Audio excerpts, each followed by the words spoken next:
নমস্কার বন্ধুরা, আমি চন্দন আজকে আপনাদের সঙ্গে সেভার ওয়ার্ডের শেষ লেটার এস সম্পর্কে বলবো। এস ফর স্ক্রাইবিং বা লিখন। বন্ধুরা, মনের কথা লিখে রাখার অনেক পদ্ধতি রয়েছে। তার মধ্যে যে পদ্ধতিটি আমি ব্যবহার করি সেটা হচ্ছে ডায়েরি লেখা। আপনার মনের কথা, কল্পনা, ফ্যান্টাসি যাই হোক না কেন, আপনি যদি আপনার ডায়েরিতে পেন দিয়ে লিখে রাখেন তাহলে তার অনুভূতি একটা আলাদা রকমের। এটা আপনাকে আপনার জীবনে অনেক ক্ষেত্রে সাহায্য করবে। যেহেতু আপনার কল্পনা ডায়েরির পাতায় লেখা আছে, তাই কখনো চর্চার অভাবে ফিকে হয়ে যাবে না। যখন আপনি ডায়েরির পাতা উল্টাবেন তখন আপনার মধ্যে এই অনুভূতিগুলি আবার জেগে উঠবে।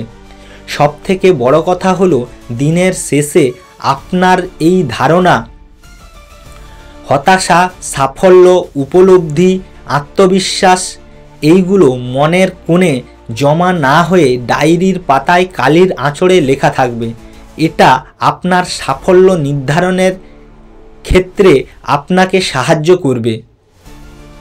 বন্ধুরা, আমি অনেক দিন থেকে ডায়েরি লেখার চেষ্টা করছি, কিন্তু কোনোভাবেই আমি ডায়েরি লিখতে পারছিলাম না।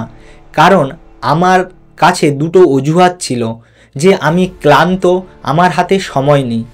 কারণ দিনের শেষে যখন রাত্রে বিছানায় যেতাম, আমার বিছানার পাশে যে ডায়েরিটি রাখা ছিল তাতে 1-2 লাইন লেখার পর নিজেকে অবসন্নবোধ মনে হতো। তার ফলে আর লেখা হতো না। এইভাবে দিনের পর দিন অনেক ডায়েরি আমি নষ্ট করেছি।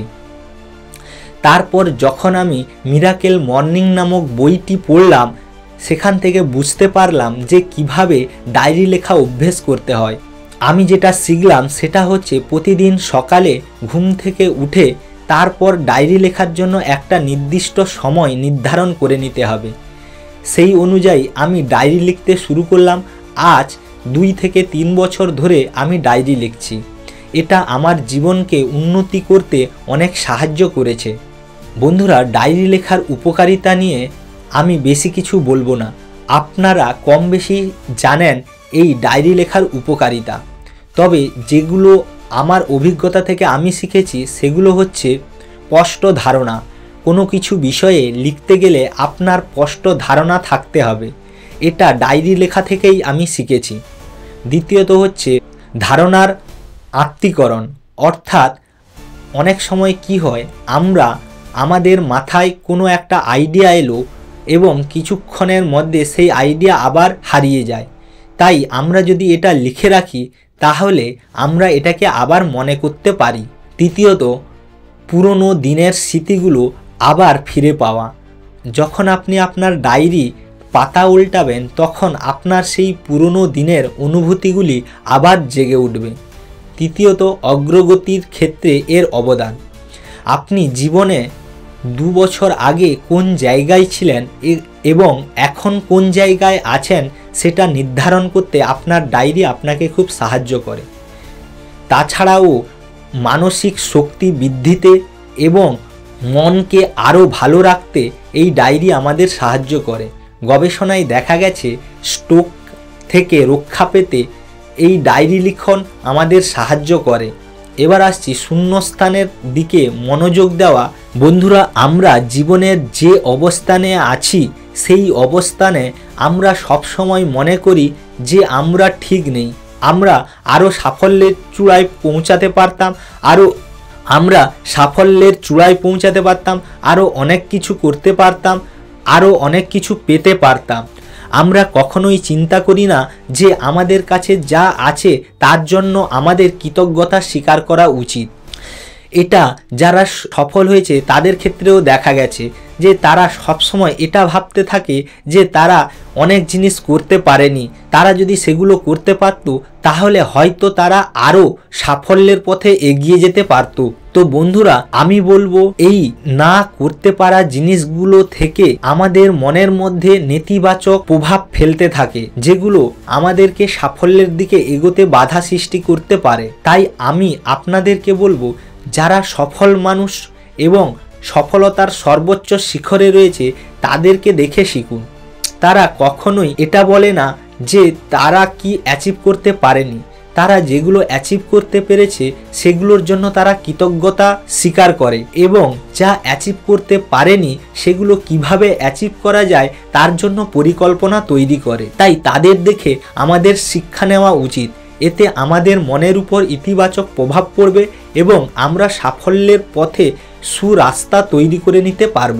ধরুন না, আপনি দিনে 10টি কাজ করার জন্য স্থির করলেন এবং দেখা গেল দিনের শেষে আপনি 6টি কাজ অলরেডি শেষ করে ফেলেছেন আর বাকি 4টি কাজ কোনোভাবে আপনি করতে পারেননি। তাহলে আপনার মন সবসময় ওই 4টি কাজ কেন করতে পারেননি তার মধ্যেই থেকে যাবে। আপনি যে 6টি কাজ সাফল্যের সঙ্গে করেছেন সেই অনুভব আপনি কখনোই গ্রহণ করতে চাইবেন না। তো এটাই হচ্ছে পার্থক্য। আপনি যেগুলো করেছেন সেগুলোর জন্য ইতিবাচক ফল অনুভব করতে চেষ্টা করুন। এটা আপনার মনকে আরো ভালো রাখবে। এবার কথা হচ্ছে বন্ধুরা, আপনারা বলবেন যে এর সঙ্গে লিখনের কি সম্পর্ক। বন্ধুরা, আমরা যদি আমাদের সফলতার কথাগুলো ডায়েরির পাতায় লিখে রাখি এবং সেগুলো বারবার দেখতে থাকি তাহলে আমরা কৃতজ্ঞতা অনুভব করব এবং আমাদের কাছে যেসব জিনিসগুলো রয়েছে সেগুলো নিয়ে গর্ববোধ করব। তাই এটা আমাদের মনে একটা ভালো ইতিবাচক প্রভাব ফেলবে। বন্ধুরা, ডায়েরি লেখার 3টি কার্যকারিতা ধাপ আপনাদের জানাবো। প্রথম ধাপ, ডায়েরি কেনার সময় এটা মাথায় রাখবেন যে আপনার ডায়েরিটার কভারটা যেন একটু মোটা হয়, কারণ এটা আপনি দীর্ঘদিন ধরে ব্যবহার করবেন। তাই আর এর পাতাগুলো যেন একটু ক্লাসিক হয়। আপনি ডিজিটাল বা ফিজিক্যাল ডায়েরি ব্যবহার করতে পারেন যেটা আপনার সুবিধে মনে হয়।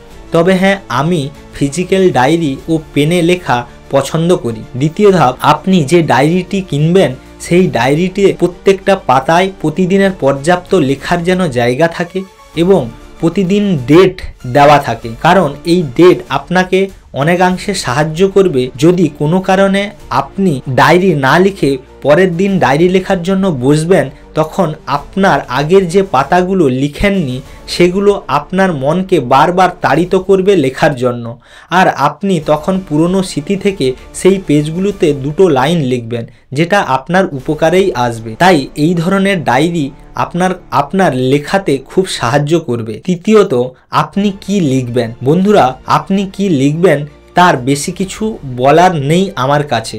আপনি যা খুশি তাই লিখুন। আপনি আপনার সাফল্যের পথে এগিয়ে যেতে লিখতে পারেন, আপনি আপনার কল্পনা লিখতে পারেন, আপনি কিভাবে আপনার লক্ষ্যে পৌঁছাবেন তার প্রতিটি ধাপ লিখতে পারেন। সবসময় এটা মাথায় রাখবেন, আপনি যা লিখবেন সেটা যেন আপনার সাফল্যকে কেন্দ্র করেই থাকে, যাতে আপনি আপনার লক্ষ্যে অবিচল থাকতে পারেন। তবে হ্যাঁ, আমি কৃতজ্ঞতা জানানো এবং কিভাবে কোনো কিছু অ্যাচিভ করা যায় সে ব্যাপারে বেশি লিখতে পছন্দ করি। বন্ধুরা, আমাদের প্রত্যেকের মধ্যে একটা রচয়িতার সত্তা রয়েছে। আমরা প্রত্যেকেই আমাদের জীবন দর্শন, আমরা যা বিশ্বাস করি, যা ভালোবাসি তা লিখতে চাই। তাই আপনাকে বলবো, আপনি আজ থেকে লেখা শুরু করুন। এটা আপনি কিছুদিনের মধ্যে অনুভব করবেন যে আপনি কতটা সব কিছু গুছিয়ে লিখতে পারছেন বা বলতে পারছেন। তো বন্ধুরা, ভিডিওটা দেখার জন্য অসংখ্য ধন্যবাদ। দেখা হচ্ছে পরের ভিডিওতে। হ্যাঁ, আপনারা এটা প্র্যাকটিস করার পর আপনাদের অভিজ্ঞতা কমেন্টে জানাবেন। আমি আপনাদের কমেন্টের জন্য অপেক্ষা করব।